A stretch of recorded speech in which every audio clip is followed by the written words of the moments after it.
আগামী 21 জুন থেকে শুরু হতে যাচ্ছে কোপা আমেরিকা 2024-এর আসর। কোপা আমেরিকাকে সামনে রেখে দলগুলো ইতিমধ্যে তাদের স্কোয়াড গোছাতে ব্যস্ত সময় কাটাচ্ছে। কোপা আমেরিকা 2024-এর আসরে অংশ নিতে যাচ্ছে 16 দল, যেখানে দক্ষিণ আমেরিকা অঞ্চল থেকে থাকবে 10 দল এবং নতুন সংযোজন হিসেবে উত্তর আমেরিকা থেকে থাকবে 6 দল। দলগুলোকে 4টি গ্রুপে বিভক্ত করা হয়েছে, প্রত্যেক গ্রুপে থাকছে 4টি দল করে। গ্রুপ এ তে পড়েছে আর্জেন্টিনা এবং গ্রুপ ডি তে থাকছে ব্রাজিল।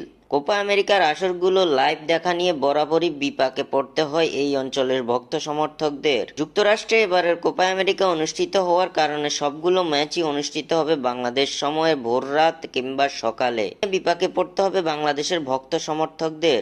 আর্জেন্টিনার ম্যাচগুলো অনুষ্ঠিত হবে সকাল 6টা থেকে 7টার মধ্যে। অন্যদিকে ব্রাজিলের গ্রুপ পর্বের 3টি ম্যাচই অনুষ্ঠিত হবে সকাল 7টায়। তবে এবার কোপা আমেরিকার ম্যাচগুলো দেখা নিয়ে দারুণ সুখবর পেল বাংলাদেশের ভক্ত সমর্থকেরা। বাংলাদেশের ভক্তরা এবার দেশীয় টিভি চ্যানেলে লাইভ উপভোগ করতে পারবে কোপা আমেরিকা 2024-এর আসরটি। যুক্তরাষ্ট্রে অনুষ্ঠিত হতে যাওয়া কোপা আমেরিকা 2024-এর আসরটি সরাসরি সম্প্রচার করবে বাংলাদেশের একমাত্র TV sports channel T Sports.